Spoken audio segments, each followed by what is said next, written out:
Well, today it is my privilege to invite on the Fairway Finders podcast. The three boys from Ireland who have made a name for themselves. Go on, boys, introduce yourself. Steve, you can go ahead first. Oh, no pressure. Oh, are you the leader of this podcast now, Steve? Well, listen, he said to the leader, "You introduce yourself first."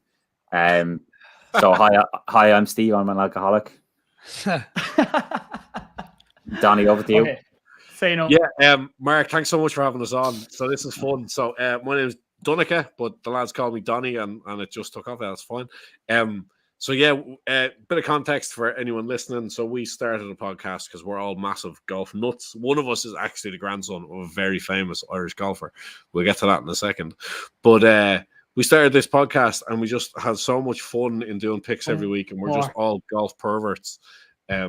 And it's been really fun. We managed to get to all the way to Dubai in November. We were invited to be part of the media there. That was amazing. We're hoping to do it for the Canadian Open this year, for the Irish Open. But obviously this week is all about one place, where we aspire to be soon enough, which is obviously Augusta.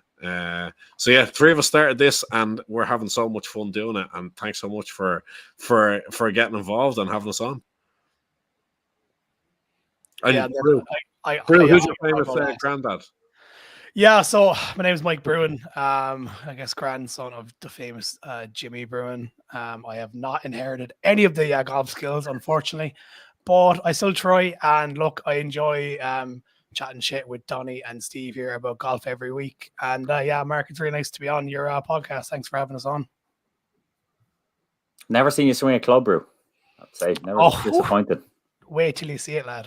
It's fucking majestic. Well, I saw that video of Jimmy back in the day is like he's like the original Matty Wolf. Yeah, and there's probably been a heap of Matty Wolf since then. But the way he took the club back was just so different and so innovative. And it is weird. Like it was very obscure. Obviously my granny was alive until last year, so Jimmy's wife, let's say. And I remember her telling me stories, and my dad telling me stories of it. And he just had such an obscure swing. I don't think he did it on purpose or anything. He just, the first time he picked up a golf club, that was just the way he swung it, and it just generated insane power. And yeah, he just went from there. Really, he had so. For anyone who doesn't know or is not familiar with Jimmy Bruin, so there's competitions named after him, but he's become almost an urban legend because this guy could flush a ball 300 yards back when it was all wood and the ball was made out of 742 rubber bands. Yeah, it was really obscene. If he was in this era of TaylorMade stealth drivers and Callaway Rogues, God knows what he would have got up to, because the speed that he generated was just... It was crazy, yeah. And I think that's a lot of, when people talk to my dad or talk to me about it, I think that's the first question is if he was playing now, how would he have done? And look, it's very hard to tell. I mean, at the end of the day, he was the amateur. It was very hard to go pro back then. You had to have a decent amount of money, or at least have some decent backing, and he was actually offered to go to America and turn pro, but he would have had to have moved his entire family over, and I think at the end he just decided against it, just to stay amateur. And he played in the Walker Cup, and being a golfer back then was probably the equivalent of a Formula One driver now, in that talent, who gives a shit about talent if you got money? Move around and do this traveling circus. Obviously you're not, a flight is either ridiculously expensive or not at all. Exactly. Boys, I think our host has left us. So I think Donnie, you're now the new host of the Plug Live podcast, so I know Mark's take the lead, Donnie. Yeah, do you know what, it happens us all at one point or another. Mark's having some internet trouble. We'll get him back now in a second, hopefully. But yeah, so if you're listening to this, I'm guessing you're mad into the Masters. So I'm going to shamelessly plug. So our podcast is the Fairway Finders. Do you know what I want to? Do you know what I just want to say? We're only on here 4 minutes, Donnie. You're already fucking. Well, yeah. Well, no, just for context. But sure, we've had we've had all sorts of previews for the week. So you can find us on Spotify and Apple, all those kind of places. We are here to talk to Mark. Mark's currently not here. Yeah. What do you do? You have to adapt. Tell the adoring fans about our contest that we have coming up, Donny. How about that?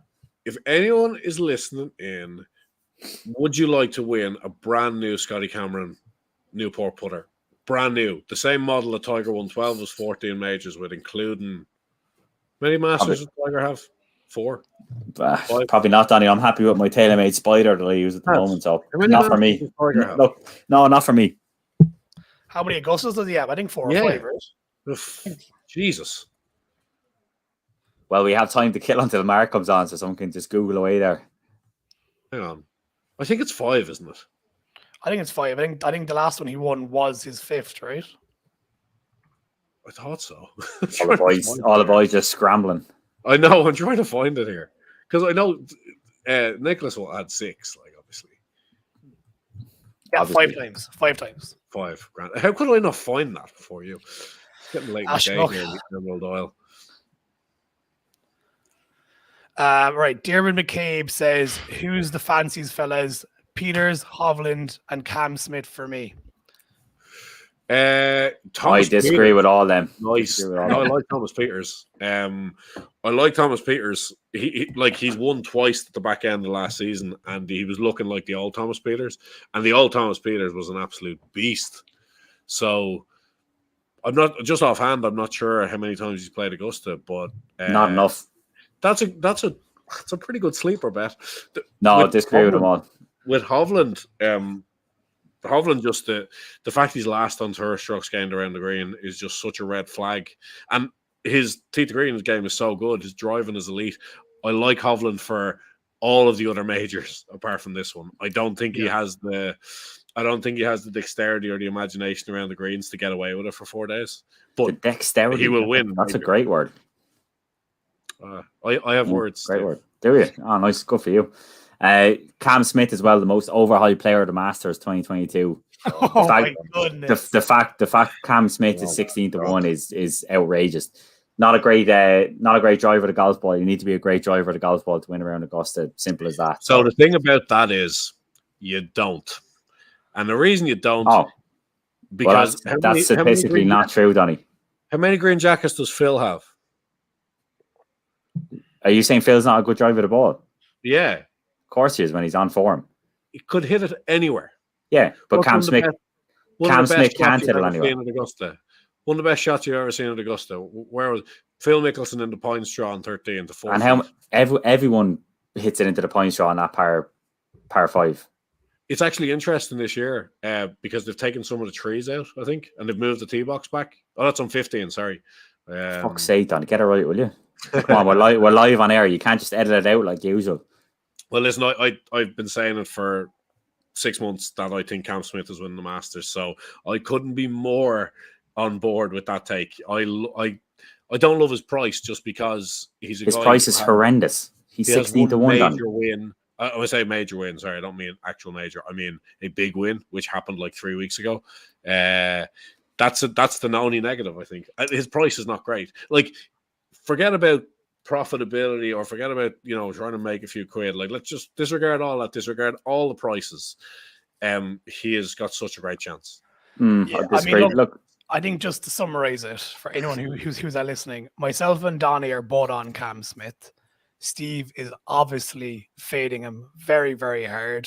Also, just want to quickly say, Diarmuid has also commented saying Thomas Peters actually has a T4 in Augusta. Wow, it's an even better price now. But saying so that was in 2017. He also played it in 2018 and missed the cut. Diarmuid is one thing I would also say to you. Wouldn't be too concerned. He hasn't qualified for it since. Drew's throwing the shade at Diarmuid there. I'm not at all. I'm just trying to say. That T4 is very appealing. It is. Listen, Thomas Peters isn't winning the green jacket ever, I would say. In terms of Cam Smith, yeah, he's a great record. His form is sick. He's not afraid to putt, but he just can't hit the ball off the tee enough for me to win at Augusta. So, that's so disrespectful. Do me a favor. I'm going to Will Smith you when I get over to Toronto. You're Cam doing Smith's nothing. form in Augusta is sick, and he's not afraid to win. And a man can putt. He can, but not. Listen, the way I describe Cam Smith is I think Cam Smith has as much of a chance as winning this tournament as Louis Oosthuizen does. Louis Oosthuizen is 40-1, and Cam Smith is 16-1. So it's not. Mark, what do you reckon? Not for me. Not for me. Mark, you're back. First of all, I wasn't live, but I can tell you have been doing a great job, and you are well used to this. So congratulations to all of you. Yeah, I've been arguing with Dermo about this all week. I don't love Thomas Peters, but he is 100-1, and he does have a T4 here before. And somebody who plays Augusta a few times, I think, has a chance this week because I value experience over youth every day of the week. I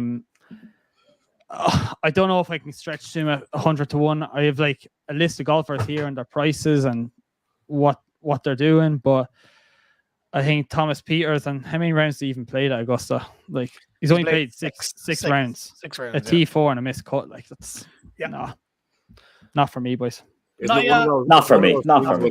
With like data points like that, it's just like if a guy is playing great, he's gonna score well. It doesn't matter if he was playing a golf course on Mars. Like it doesn't matter what the golf course is, or if he's just striping it and he's seeing shots and he's putting well, he's just gonna contend.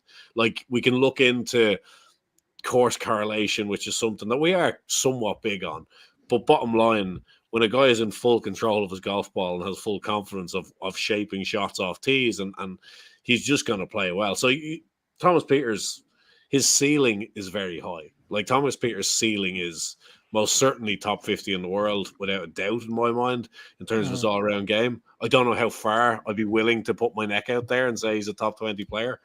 If you looked at what he did in the Ryder Cup, like his ceiling is very high. So there are guys that are 100-1 whose ceilings are nowhere near as high as Thomas Peters. But I do agree. I just think as well, when you're looking at Thomas Peters at like 100-1, even though he doesn't have the experience, I'd prefer to back Seamus Power at 80-1 than I would Thomas Peters at 100-1. You're up to date, yeah. And I'm sure Steve would probably have the same with his long pick as well, so up to date, yeah. Seamus Power is actually 100-1 on Betfair. There you go. Same price. I'm taking Power all day long over Thomas Peters. He's 100. He's 110 on. He's 110 on Bet365 and on Bet Victor. Don't open it down with Bet Victor. I'm just saying. I was just with that. No more context provided. Hey, well, listen, they got Harry Redknapp on board, so they can't be all that bad. Yeah, I know. Yeah. I was just about to ask. Okay, I was going to go through the top few players on the leaderboard, in terms of betting odds, and then you guys give me maybe one or two that you're interested in. How does that sound? Yeah, sure. Sounds go for it. Phenomenal. Okay, sounds like an argument actually, but that's always fun. Yeah, I've been queuing this for the last 15 minutes while I've been running around the house trying to get ready. But okay, right. Here's the list. Patrick Cantley, Xander Schauffele. Oh, hold on, we're actually Bryson of 4-1. It's hilarious. It's just very funny. We're gonna go Dustin Johnson. Oh, I think you're muted there, Mark. Are you muted, Mark? We can't hear you. He is muted. Yeah, you can see it We there. can see the chat. I can. There we go. Yeah, there you go. I can see that offensive price on Oh yeah, I see it here in the chat. So we have John Ram at 11-1, Justin Thomas at 12, Cameron Smith at 14, DJ at 14, Scotty at 14, Morikawa at 18s, Brooks at 18s, Jordan at 18, McIlroy 18, Hovland 18. First of all, those 18s, most of them are 20 to like 22, so I don't know where you're getting those prices from. There are some obscure. Paddy Power, I'd say. Paddy Power. Paddy Power, fucking scumbag. Betfair. Oh my god! But Jesus, yeah. You get 10 places each way. I hope you're not sponsored by Paddy Power. Fine, but look, I mean, not for me. So, right. Let me jump in with the two that jump out for me. So I'll take. There's the guys who are 18-1 and shorter, and then there's the sort of mid range that tends to be like the winner of the Masters in recent years tends to come out of that group. For the favorites, we said on our own podcast, like, I can't believe I'm fading John Rahm at just in general for the Masters. That just seems absurd. Just the last 3 months have been a real struggle for him on the greens. His putter has totally left him. I know he's gone back to the one that he won the US Open with, try and get some better feel. I couldn't. Like 4 top tens in a row at the Masters, and yet somehow it just doesn't feel right. It feels like he's struggling with too many parts of his game. My guy this week, and he shouldn't be as short as he is, but it's just his suit is fitting to Augusta and his past performances around Augusta. Cameron Smith is the one I'm all aboard this week. And now if it was a one and done, it's Cameron Smith, and it has been for ages. Rubbish. And then the other one, I saw DJ at 16s, and I saw Colin Morikawa at 20s. I'm swerving Morikawa, but terrified of doing it. The only reason I'm swerving him is just the experience and lack thereof around Augusta, and it's such an important factor, even if you're generational, like Colin Morikawa is. DJ at 16s would be the other one that I would take, because, like, DJ at 16s, if real DJ arrives and he's fully switched on, that should be 8-1, like when he won in November. So they'd be my 2 out of that group.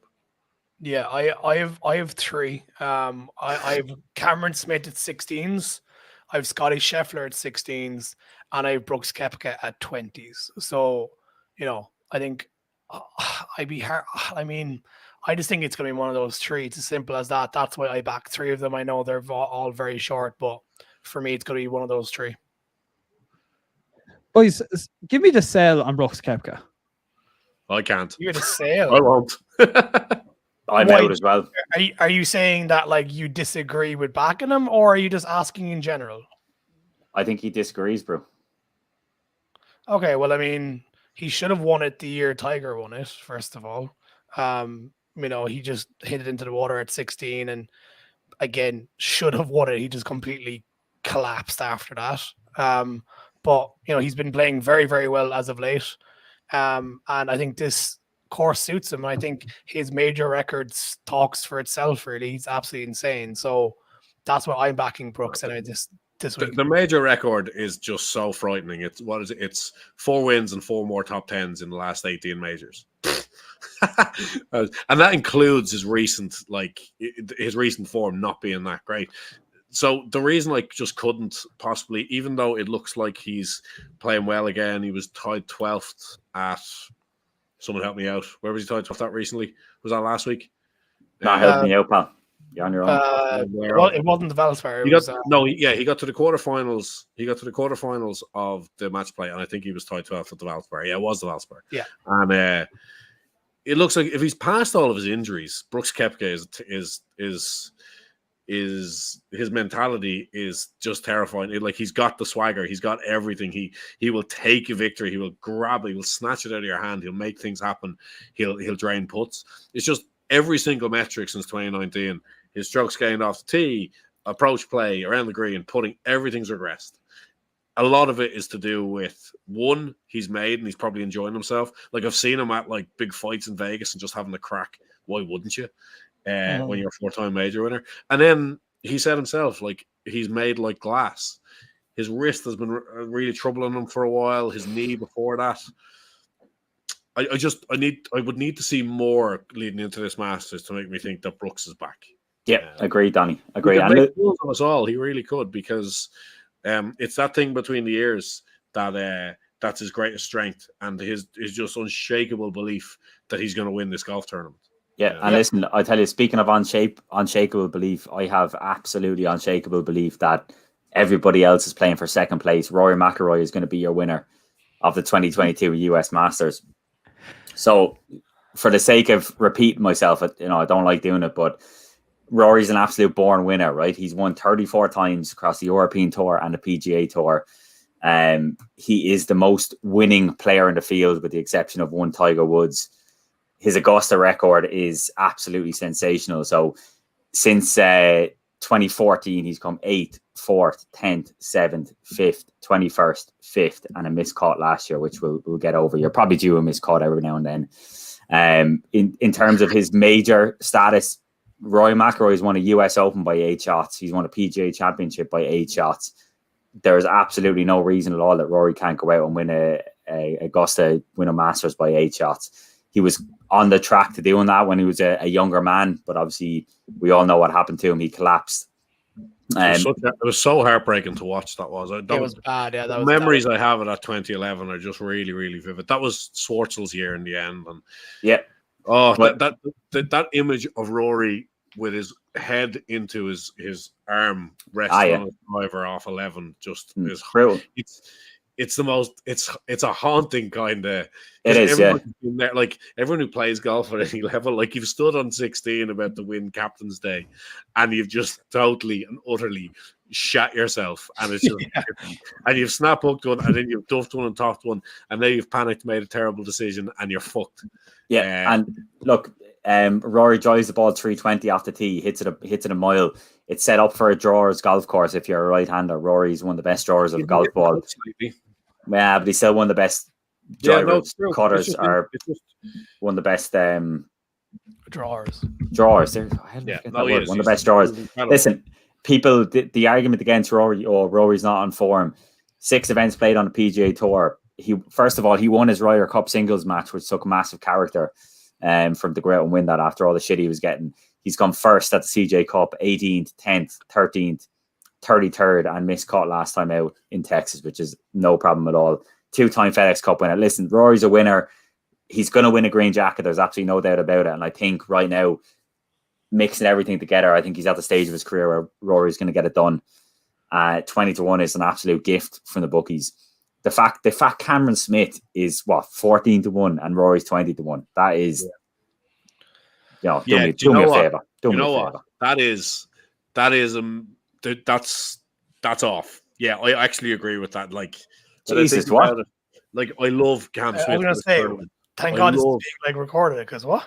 Yeah, I love Cam Smith for this tournament, and I do. But when you think of it, like, how is Rory 6 points bigger than Cam Smith for this tournament? It is a real, because on this tournament he hasn't done that well. Like he hasn't done. No, he has. So Steve, to back sorry, Donny, just for Brew, right, Brew, and we'll get your response, right? So let me just tell you, since in the last 6 years, strokes gained total at Augusta National, Rory is second, right behind DJ, who's number 1.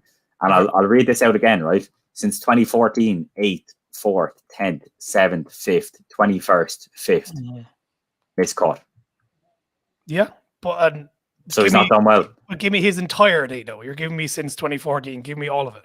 No, that's 8 years. Golf course suits him. It's his record. But to be fair, if it suits him, why hasn't he won? Something that was mentioned previously, and I'm sorry, like, I don't want to pick on this point, but I do think it's really important that a bunch of Sunday 65s do create. Do me a favor, Donny. You're bringing it up again. Listen, we're having a fair and reasonable look at this. That he has managed backdoor top 10s at the Masters like about 4 times, maybe 5 times. And listen, that means where's the evidence? Show me the evidence for that. That means that he loves the golf course. I'll grab it up here now in a second. Show me the evidence for that, and then I'll take that point on board. Like, if Rory, here's an in-play shout. If Rory shoots 70 or better on Thursday, back him. Don't do it now.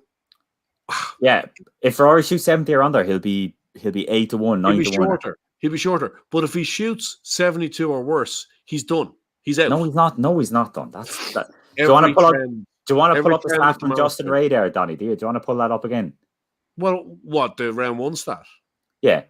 So every major from the start of 2015 to the end of 2020, Rory is 28 over par in round 1 aggregately of all of his majors. Yeah. And round 2 to round 4, he's 56 under. So the point that he's net massively under par at major championships. So the point I'm trying to make is about Rory is, if he can shoot a 70 or better on Thursday, he has a massive chance.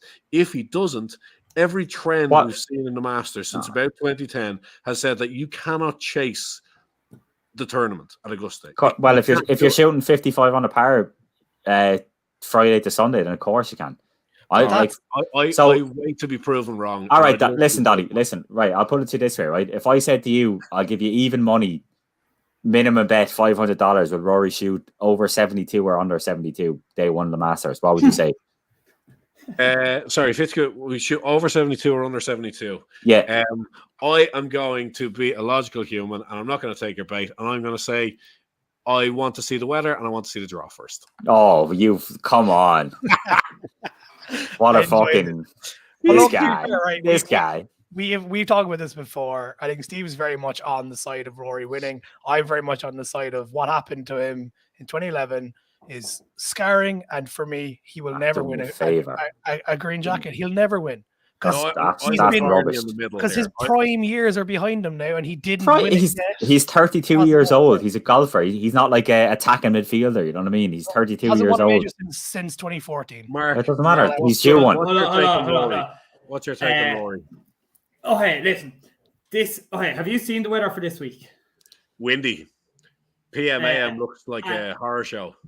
And absolutely drenched. It's the worst rain they've ever got in Georgia, one of the worst rains they've ever got. And if we're looking at this week, and somebody else I love is Dustin Johnson, I think that's going to help Rory a lot this week. Massively. Yeah. So of course, this is the week for Rory to go and do it. For me, to me, it was the 2018 when he's in the final group. Patrick Reed, he should have got it done that day, and he didn't even get himself into contention. And didn't land the punch that day. And you're looking at him, and you're like, we look at his performance in Dubai, and we look at his performance in Abu Dhabi, and he just plays himself out of contention there as well. And fair enough, on the 15th hole against Colin Morikawa, he gets that bad bounce off the flag and back into the bunker. But that was shocking. That was shocking. We were stood right beside that flag. Actually, we saw that live. It turned into like a funeral. That was horrendous. It did. I had so much money on him as well, so I was done. I was. Fuck's sake. I think the fact that it's going to be soft this year should help him a lot. Yeah. And very much that's in other years I'd be like, no, I'm not going near. I probably won't bet him, but I think if he's going to get something done some year, it's going to be this year, and he's playing very well. Let me say you on somebody, and you haven't mentioned him, and I can't believe it, and I am absolutely sold on this pair. Justin Thomas 12-1. Yeah. I swear to God, lads, I might just bet Justin Thomas and one other player, because I went on my Instagram live last week, and for 10 minutes I rambled on about how much I am into Justin Thomas this week. And then let me this off. He has bones in the bag, huge help to him. He's spoken no day enough how disappointed he was with his major record last year. I think his best finish was like a T19 or something. He missed the cut at the Masters. Just really disappointed with his major record. And apart from that, coming into last year, he was improving in every other start. 2020 he finished T4. His approach play has been impeccable this year. He's the only player inside the top 20 of the overall world golf rankings to gain in every single start on approach this season. And he just fits all the criteria. He has the course history there. He hits the ball a long way. He's an incredible iron player. The putter is a little bit warmer than it has been in previous years, and he has bones in the bag. And he hasn't won this season. And to me, that's the issue. Cameron Smith, you look at him and you think, okay, it might be a little bit of regression there. Justin Thomas hasn't won. He still has the hunger for it. I can't see how he doesn't win. And then, the point is, last night I was listening to Andy Lack's Inside Golf podcast, and he points out two players, Justin Thomas, and he's going to bet Patrick Cantley or Dustin Johnson. And so he's going to back Dustin Johnson. Well, I don't like Patrick Cantley this week anyway. I honestly think Justin Thomas is the best shout for this. Listen, Mark, I agree with you, right? So we did a do you love him or do you fade him? I was on the fence about Justin Thomas, right? I respect his chance. I love his approach game. I love his game off the tee. I love pretty much everything about him, except, look, Augusta is a place where you got to putt the ball to win, right? And Justin Thomas is 99th on tour for strokes game putting. He was contending at the Valspar a couple of weeks ago. Arguably should have won the Valspar a couple of weeks ago if he was confident. I think confidence is a bit low with JT. I think the putter is ultimately going to let him down if he's in. I think he'll be thereabouts. You'll get your run for your money, Mark. He'll be in contention come Sunday, he'll be in one of the last 3-4 groups, but I just don't think he has the putter to win it. And that's why I just can't. I wouldn't bet against him, but I'm not betting on him for sure. Okay, well then, I was thinking the same earlier, and I was listening to or reading something saying that putting just doesn't really matter that much at Augusta. And the point is that Sergio Garcia, Adam Scott, Hideki last year just weren't putting well, and they all came through. And my point is that I'd place a lot bigger emphasis on short game than I would on putting. I don't think. I think that's true. So I vetoed JT. I think JT's a better pick than John Ram. I think if you've got a straight up match bet between the pair of them, I would take JT. Just right now, I'd take him 9 times out of 10 against John Ram. I totally agree and share Steve's sentiment about the putting. And I'm the thing about, like, you can look at a whole season of putting and look at all that statistics and all those many hundreds and hundreds of putts. It's kind of less relevant than, do you see a guy, like, to see a guy make big putts at big times? Unfortunately, JT has never been that guy. When he wins because he's 4 ahead, 5 ahead. He keeps he's on difficult par 3s and he's piping it to 8 feet when no one else can get within 30. That's kind of how JT wins.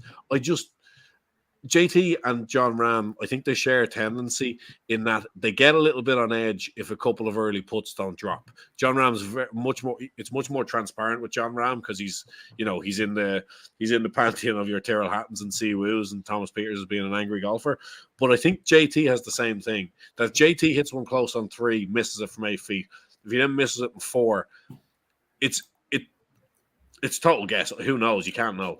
But I just think there's rumination there, and I think that happens to him too often. Yeah, go on, Donnie, sorry. There's no way he's outside the top 20. Like, agreed. Outside the top 20. Like, 100 to 1 on, he's top 20 for me. It's that gap that just slightly no. Mark, look, what I'd say as well, like, not to shit on Justin Thomas. Oh, boys, he won't turn me off him. No, he's a great pick this week. So his record, so Justin Thomas has always been a great ball strike, always been great tee to green. His record at Augusta, 39th, 22nd, 17th, 12th, 4th, 21st. It's not screaming at me a guy who's ready to win. It's not screaming at me a guy who's comfortable around. It would scream at you if you would double the price. Yeah.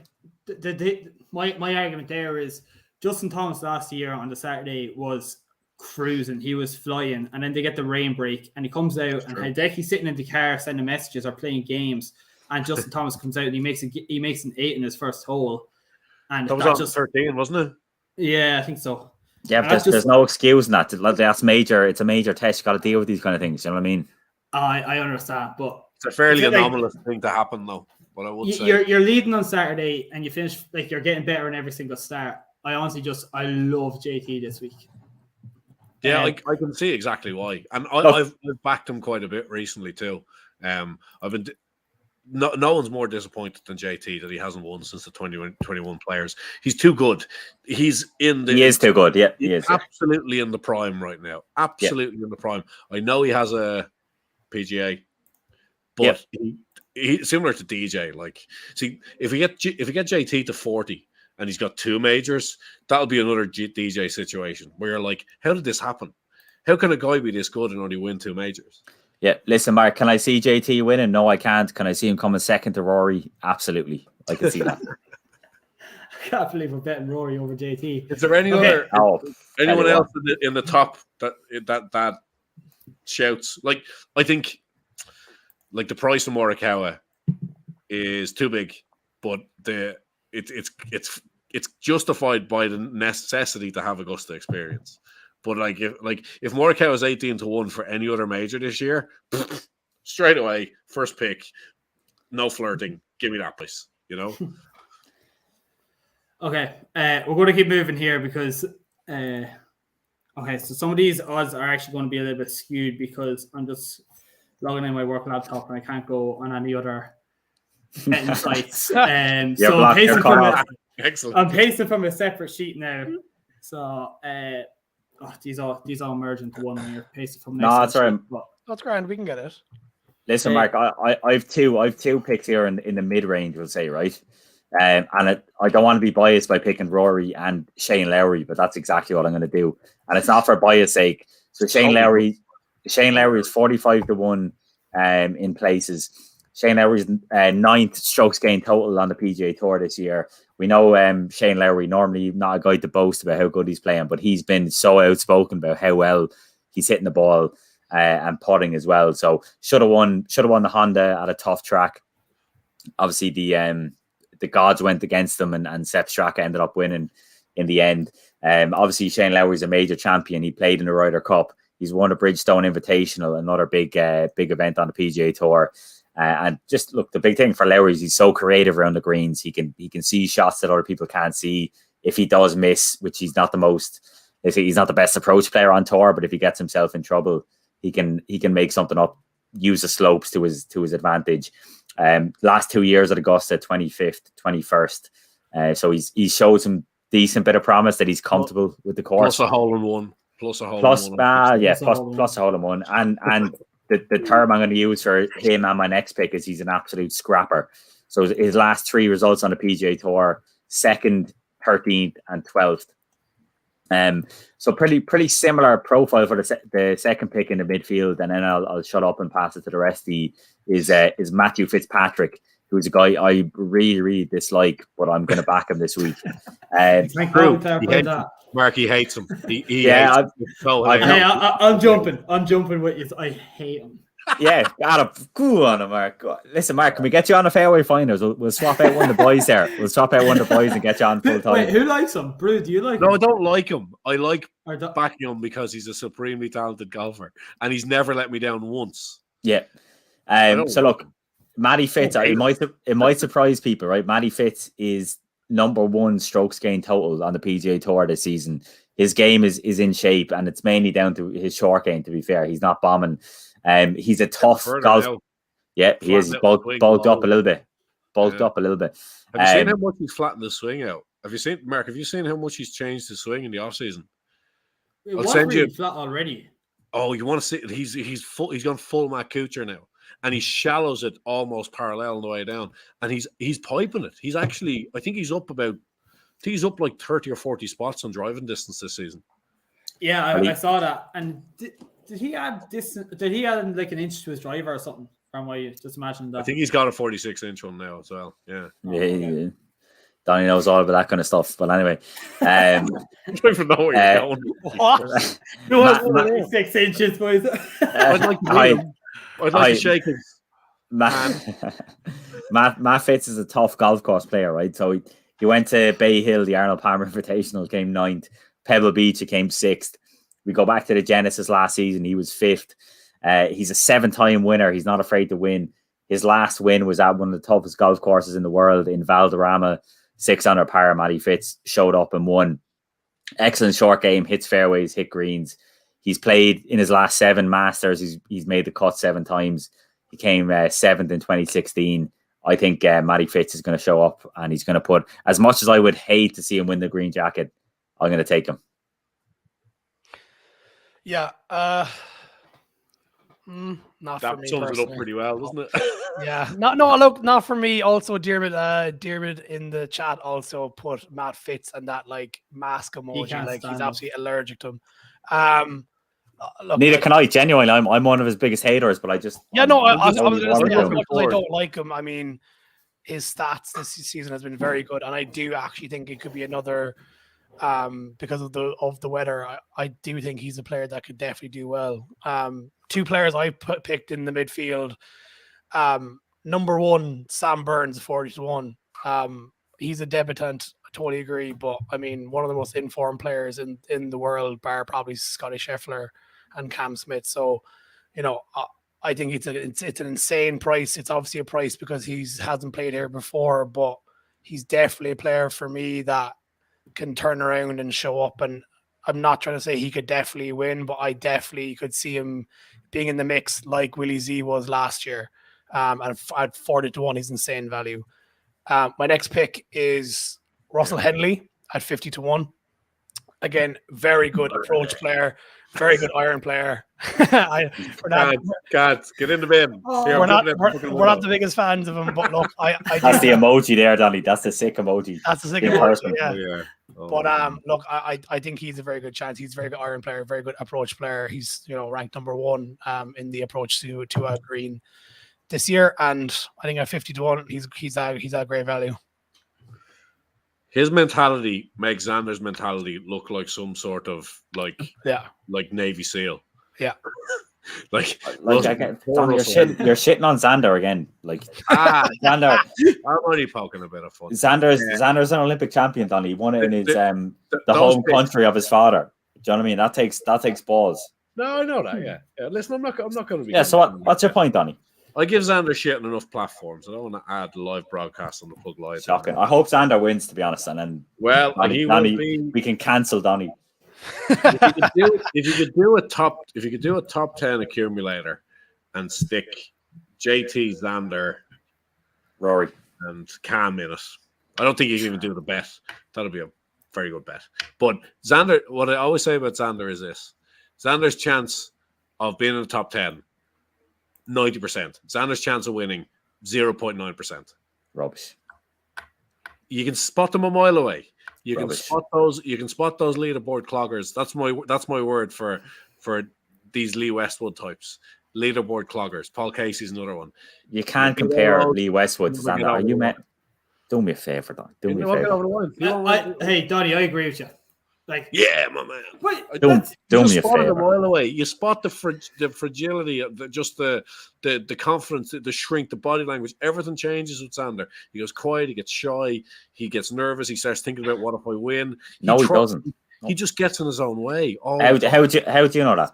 We saw him at the 16th last year when he got in winning contention of Hideki, and then he misjudged the win. Yeah, I was just going to say Steve's going to blame misjudged the win. That was all it was. That's it. He hasn't won since 2019. Yep. Like, I was going to say quickly, Donny, William Hill are currently doing Justin Thomas, Rory McIlroy, Victor Hovland, and Xander Schauffele all to finish top 20 is 4-1. Victor's going to wreck that. Yeah, I wouldn't fancy Victor either. Yeah. And I love Victor. He's amazing, but he's going to get found out with a short game this week. You can't survive 4 days around there without needing to get up and down from spots. And the thing about Victor is, it's not even that he'll only like get out of a bunker to 20 feet. He has the capacity to knife one into the water somewhere. like he has the capacity to do that. He has the capacity to have an up and down, and now his down is harder than his up. Sorry, Steve.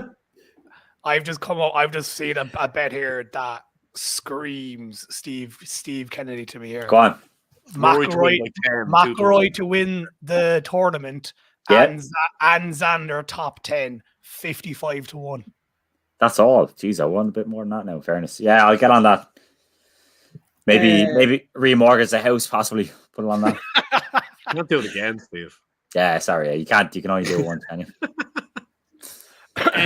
Do you remember Hovland at the Players Championship, 12th hole? He gets into contention and he's on the back nine, and he gets 12th hole. He's 29 yards short of the green, and I used to pitch it and have a chance at a putt. He pitches it over towards the water, comes back, has to give himself like 20 feet, makes a bogey, and I'm like, that is just so bad. And at the time, he was the winner. He was the most likely. He was the guy, because with any other golfer, the top of the game, you're like, right, well, he's just short. That's an up and down. That's birdie. He's now in the lead. Well, look, if you're looking on PGA Shot Tracker or whatever, then yeah, I'd agree with you. But that where he was, it was all the water's behind you. The green is running away from you, so you have to land it perfectly in that space. It's so hard to get that within any sort of decent footage. So speaking from experience, is it, Steve? As a great one of the greats of the game. Look, his short game's not good enough. We all know that, but I'd forgive him that on 12. 12 is actually, it's drivable, and if you miss the green, then you're in trouble. Here's one other thing I want to say about Victor, and I point this out. So somebody messaged me, and I'll quote it directly. If Hovland played to get to 11 under and settles for what he would win for that, he would win. But Victor wants to get to 15 in his head, which is the issue. He just goes and attacks pins. So then I went to look this up. So there's 3 back nines where he's in contention. Now, bear in mind, the players he finishes T9, API he finishes T2, and the Genesis he finishes T4. Players, 3 bogeys in the back 9. API, 3 bogeys on the back 9. Genesis, 2 bogeys on the back 9. And like, he's just attacking these pins when he's like, he is, like you said, Donnie, the man to beat. And he's just going after all these flags. Okay. But he's young. He's a young man, Mark. Do you know what I mean? Exactly. That's exactly my point. That's exactly my point. And he just needs to mature a little bit. Yeah. I do 100% think he'd be a major winner. It's just too aggressive at the moment. Like 24. Yeah. See, it all that perfectly boils down to just age. And 24 years old, bulletproof. So Hovland, Scotty, and Morikawa have no scars in their career. They've maybe potentially you could call Hovland having a scar at the players, but they don't really have any scars. They don't have any. Spieth didn't have any scars, and then what happened to him at Augusta the second time sort of got to him, and he's had plenty and a huge amount of scars since.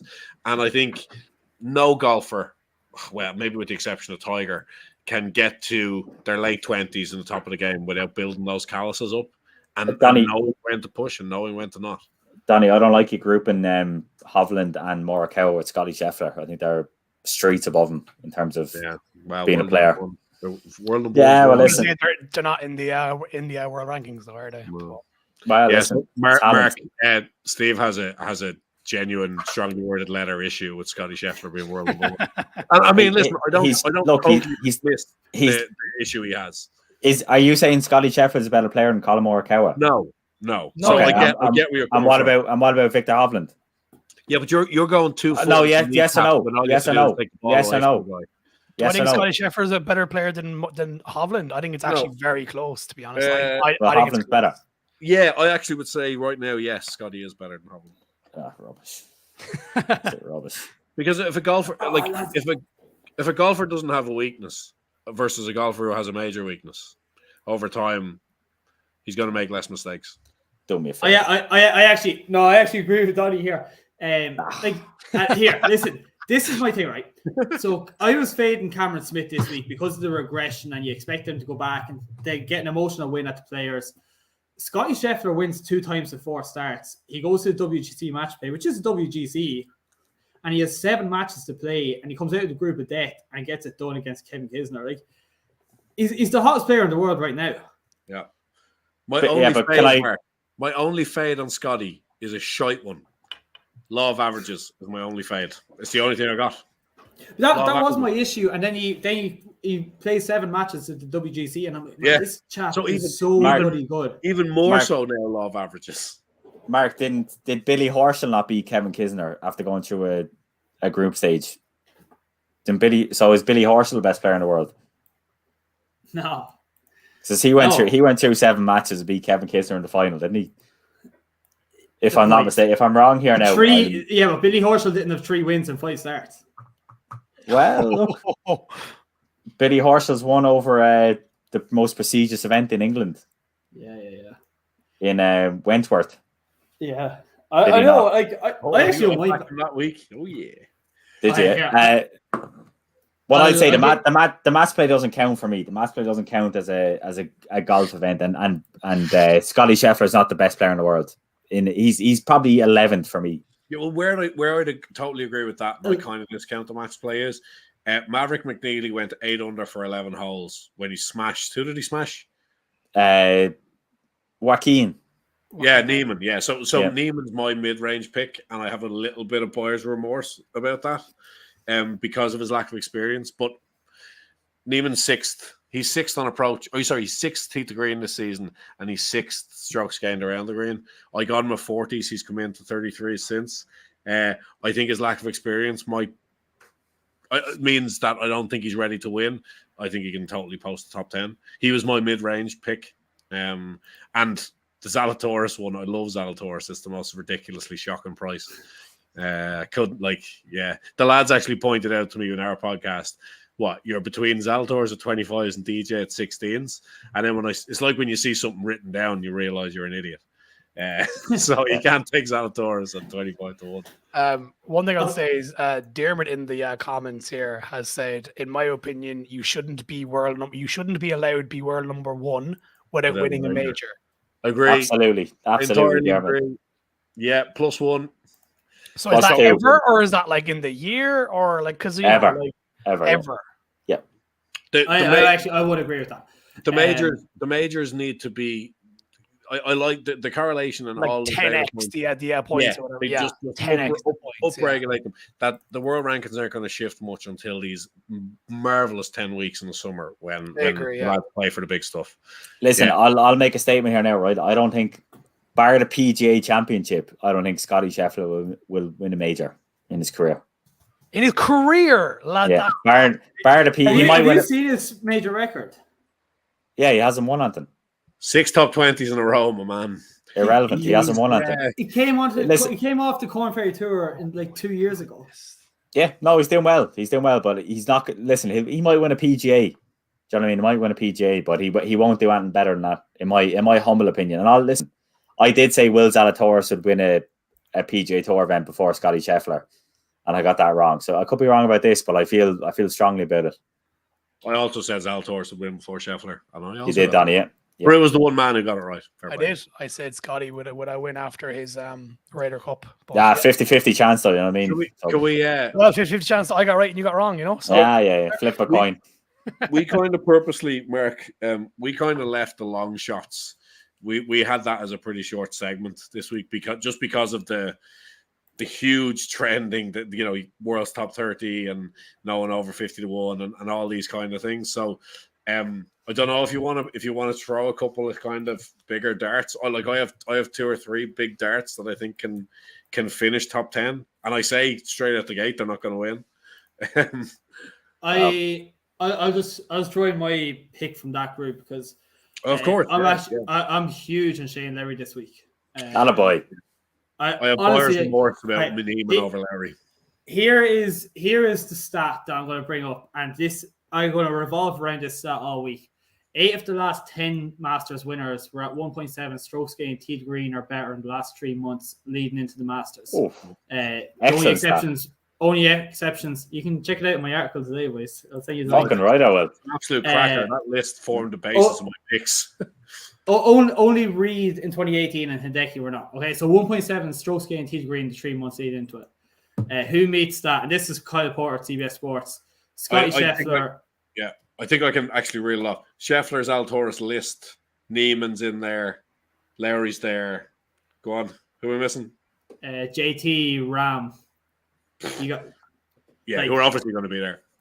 But to me, I'm just going to Shane Lowry is in that list, and he's played the Masters a few times, which I'm big on course history this week, and somebody who has who knows the course a lot.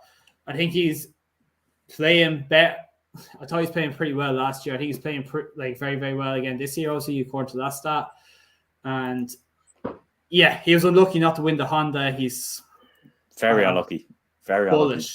Bullish. And he's saying himself, Mark, he's playing as well as I've ever played, even factoring in the Open back a couple of years ago. Like Lowry's bullish about how good he's playing. So I think you have to get involved with Lowry this week. Yeah, no, 100%. No, okay. He is a great pick. You're right. Let's go through. Okay. I won't go through all of the names, but Donnie, give us your pick there, or 1 or 2 outsiders. Yeah, I'll give you 3 outsiders. So every year, I always treat the Masters like a little bit like anti-post Cheltenham. You see a horse, and you're like, Jesus, tell you what, 8 months from now, a fine filly. So I had 3. So I do this most years. And the one of most, I did it for Hideki for fucking years until and then gave up on him and he won. I did it for Patrick Reed and I got paid that time, which was good. But the 3 that I had were John Ram. Oh yeah, well done, Donica. World number 1 for ages. Cam Smith, and the third one was Rob McIntyre. Reasons being the lefty bias. The notion that it's an easier golf course for a lefty, you can hit cuts, not draws, easier to control, all that crack.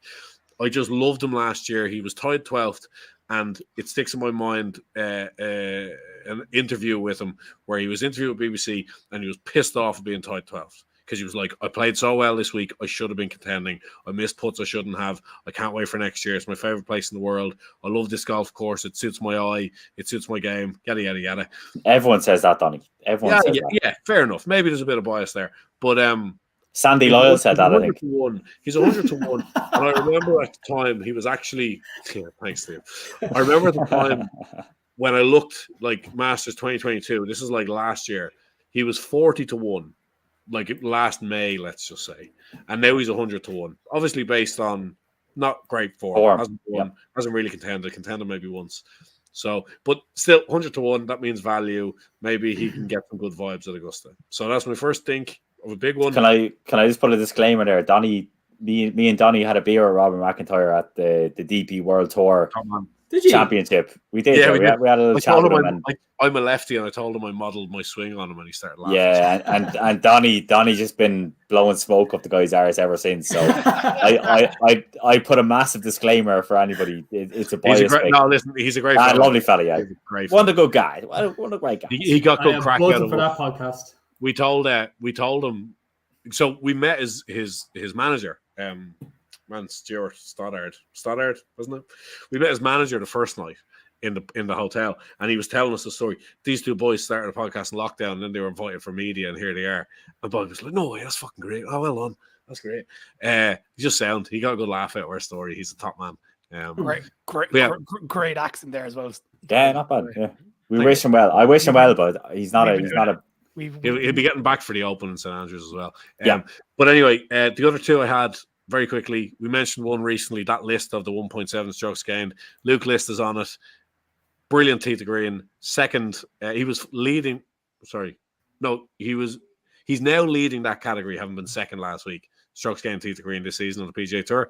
It's him and Zalatoris are the top two. They swapped them one way or another. Can't putt for shit, but he's 150 to 1. He's going to. You don't need around here at all, to be fair. It's only Augusta. He's 150 to 1. But you know what? I think he's going to absolutely destroy the par fives, and I could see him easily being 12 under for the par fives, and then hang on 25 over for like. You can hit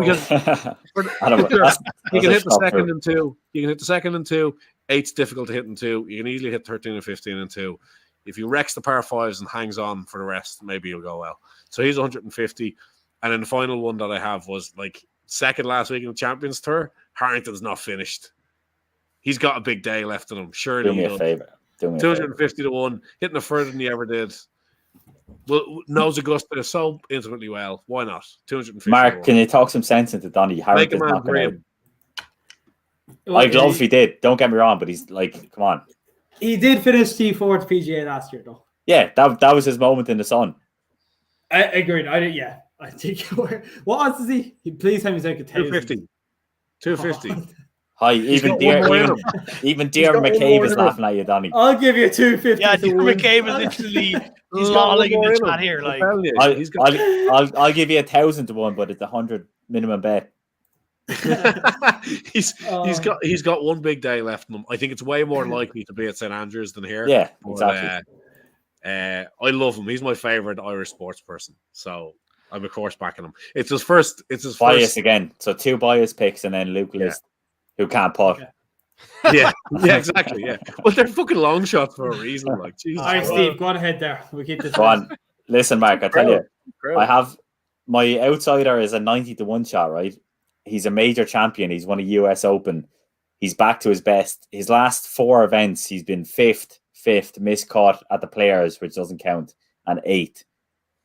He's 14th in driving distance. He's played Augusta 9 times, and he's ready to go. He's ready to win another major. Any idea who that is? I was kind of like scrolling through this looking for my picks when you were talking there. Gary Woodland. I'll put you out of your misery. Oh my God, yes. Yes, Mark. Go on. Hi, we'll start our own podcast. I couldn't believe the number on him. Yeah, exactly. Listen, I've been backing Gary Woodland. He's placed for me. I think as I said, he was 5th, and 8th. I backed him each time. He's been putting so well, Gary Woodland. He's like, he's one of the most confident players on tour. He's a good driver of the golf ball. He sprays it left and right sometimes, but look, we'll get over that. I'm all over Gary Woodland. Okay, yeah, 100%. Last 5 rounds, 4 of his last 5 rounds PGA Tour ball striking 6.6, 4.3, 4, 3.75. Ball striking the hell out of it. Putter has got a little bit better. Game it's honestly, it's so hot. It's very hot. The putter is so 100 to 1. I couldn't. Cool on Marky. Attaboy. God. Hi, Donny Brew. You can let yourselves out there, right? I think I'm about to add. I actually think I'm about to add him. And another point on Gary Woodland on top of everything. He hasn't been great at Augusta. That's his issue. But no, he's been terrible. He's been terrible. The only reason Gary Woodland has regressed in his career after injury. his US Open win is an injury. Yeah. And it's fixed now. He's changed his swing. He's putting less pressure, a bit like Jason Day was doing with his back to lesser, a bit of success. But yeah, when you have a guy who goes down to choose to injury and is now fully healthy again, you potentially have that monster back. Listen, all I hear now is people blowing Brooks because major Brooks Kepka. He's the best player of the major. Gary Woodland went toe-to-toe with Brooks Kepka at Pebble Beach in the US Open in 2019 and came out on top. So that's all I need to know about his mentality. Look, he absolutely bottled the Arnold Palmer Invitational. He eagled 16 to get himself in the lead and then proceeded to double bogey the par 3 17th after flopping it. It was a terrible, one of the worst bunker shots you'll ever see by a professional. But look, he was nervous. He hadn't won in a while. Gary Woodland is back. He's ready to win. And I can actually see, if you can picture someone with a green jacket on, I can picture Rory and I can also picture Gary Woodland all over him. Fair. I mean, look, I think my long pick, I said at the top of the show, Seamus Power, been playing phenomenal, 80 to 1. Up to Desha. Again, debutant, but that doesn't scare me at all when it comes to Power. He's been exceptional this year. His iron play, everything, approach shots, he's been very good. So doesn't scare me. And 80 to 1, I think, is still a decent value. He should probably be closer to 100. And I do think you can probably still get him at around 90 and 100 to 1 in other bookies. I got him at 85 to 1, I believe. So best priced. Where is he?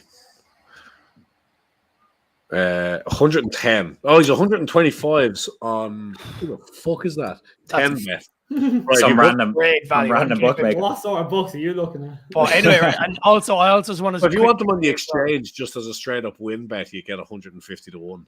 That's sick. But obviously, don't think he's going to win. But anyway, two players I want to quickly mention. One is Mackenzie Hughes, is 200 to 1, which I think is insane value for a top 20 market. I'd be all over that. Can I tell you a secret? Yeah, I actually backed Mackenzie Hughes at 250 and then cashed it out because I felt like an idiot. You're dead right, Donny. You're dead right. Fair enough. And then also one thing I want to quickly say is Dermot McCabe actually mentioned Rose.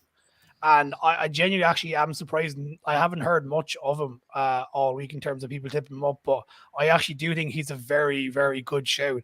If the weather is not going to be the best, I do think that Justin Rose is actually a very, very good shout. What price is he? He is 66 to 1, I believe.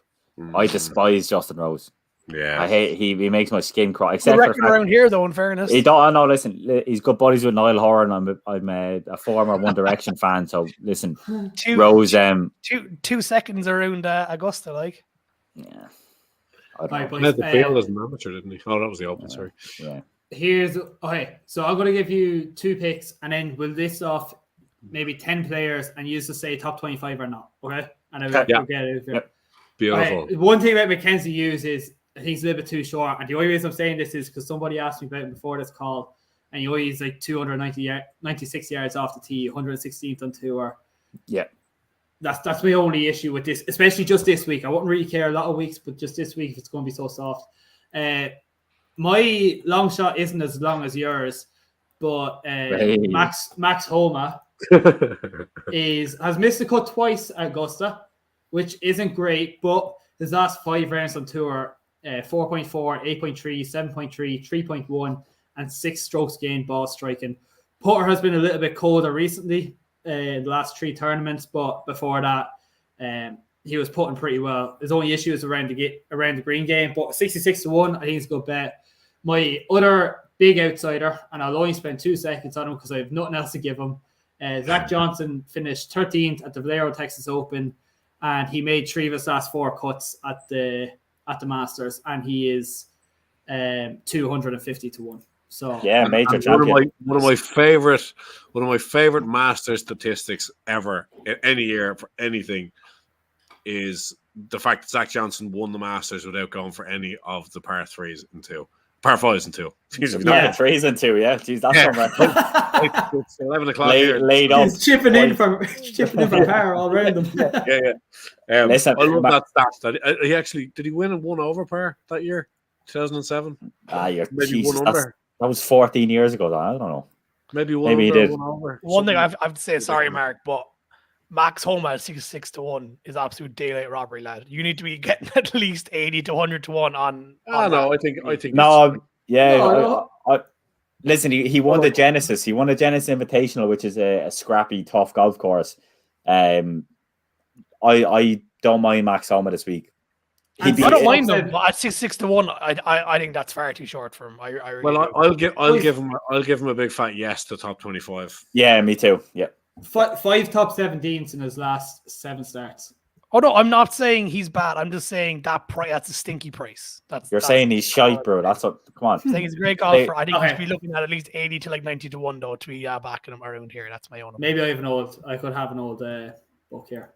He's 80 to 1 on William Hill, for example. Okay, that's pretty good. Okay, I'm going to rhyme off, and we just say yes or no, top 25 or not. And we're going to go to golfers are in 33 to 50 to 1 range. Beautiful. All right. Yeah. I'm going to go me, Steve, Brew, Donny. Justin Jordan, that's on the screen. Yeah. Okay, Tony, best to worst. Okay. Top 25. Tony Finau. Tony Finau, I'm saying no. No. Brew. It's you, lad. No, it's you. Absolutely. It's That you. way, Brew. no. No. Jesus Brew. Christ, we're like children. Jesus. I'll go. That's why we said best to worst, bro. Oh, yeah. No. Okay, so I'll say no. Paul Casey, I'm saying yes. Yes. No. Yes. Okay. Yeah, I think you will, but no more than that. Yeah, ball striker. Daniel Berger, I'm actually going to say no here. Yes. Yes. Probably yes, but I hate him for some reason, so I hope not. Exact same as that. I don't know why I hate him. Just don't like him. You just hate so many people, Donny. If Victor Hovland can take issue, if the most chilled out dude in the world can take issue with his drop, then Daniel Berger's a piece of shit. Yeah, all right. Fair Okay, Will Zalatoris, I'm saying yes. I don't know what I did. I'm going to say no. Yeah, I think the hype. I think Will Zalatoris miscut this year. Yeah, I actually totally agree with that, Steve. There. Jeez, thanks, bro. No, what about? I'm gonna say yes. You're absurd. He'll play well. Too good to green. He'll murder the par 5s. But he can't putt. He'll a putt. We spoke about Sam Burns. Louis Oosthuizen, I'm going to say I'll say yes just because it's Louis at a major. Definitely yes. I'm going to say no. Definitely yes. The record's very strong. I'm saying no this year. Rubbish. Definitely yes, but I think he won't make enough putt. Well, no, actually, he's a great putter. Sorry, I don't think he'll contend, but I think he'll post a number. Yeah. Joaquin Niemann, I'm saying no. Yeah, I probably agree with you, Mark. No. Yes, we're back to I have to. Anybody want to swap a docket for Larry? Just somebody I've heard nobody about, and Brew, I think you mentioned Sungjae Im. I haven't looked at statistics. I'm going to say he's going to finish top 25, but I'm not sure. I'm going to say no. Sanjay's been on the booze for the last 6 months since he won that event there. Where did he win? He's been down in Vegas. He's been partying, letting loose. Shriners? Maybe the Shriners. Yeah, Sanjay's been on the booze since I don't know, 6 months now, and he's just not ready. Yeah, so Shriners. No. Yeah. Right, you would know. Yeah. It was in Vegas, wasn't it? It was in Vegas. That's right. He won in Vegas. Yeah. Yeah, and he's been on the strip ever since. Yeah. So no for me. Yeah, also no from me. No for me. Putting. Okay. No. Adam Scott. I think he finished top 25. Absolutely. The most handsome man in golf, Adam Scott, will be up there. I'm saying no. He knows Augusta too well. He's playing pretty well. He definitely will be top 25 for me. Yeah. He'd actually be a great pick. What price is he? 55s, 50s. Not a bad pick at all. 50 to 1. I can see it in front of me. Yeah. Oh, somebody nobody has mentioned Terrell Hatton. I'm saying yes. Yeah, I think you will. I think that's a good week. He's under the radar, but I wouldn't bet him outright. But yeah, top 20, 100%. I'm gonna say no.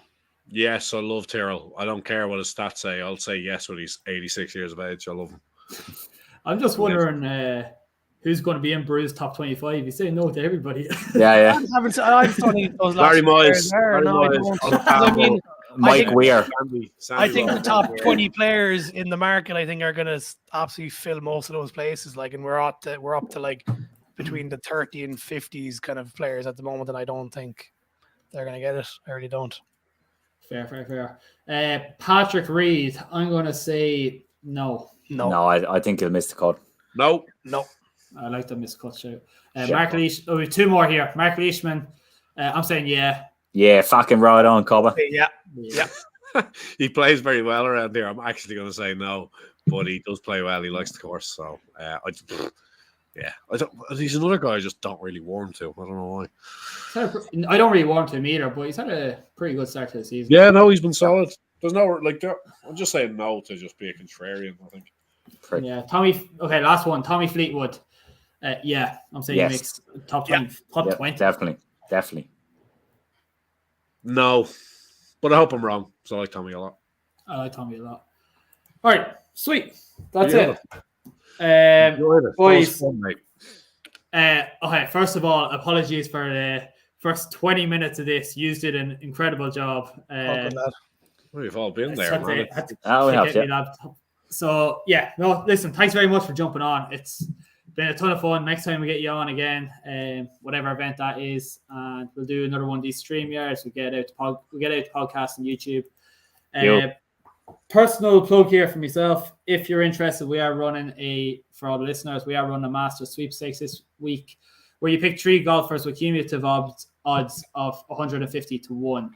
It's a live leaderboard, all done through centralstownfantasygolf.com. You can find it on my Twitter and Instagram page. And I'm handling all the social media for that. And my friend did all the technical stuff because I don't have a clue what that is. So it's €10 entry, €300 for first place. It's a bit of fun. Boys, just want to plug in your socials there or your podcast? Go on, Donnie.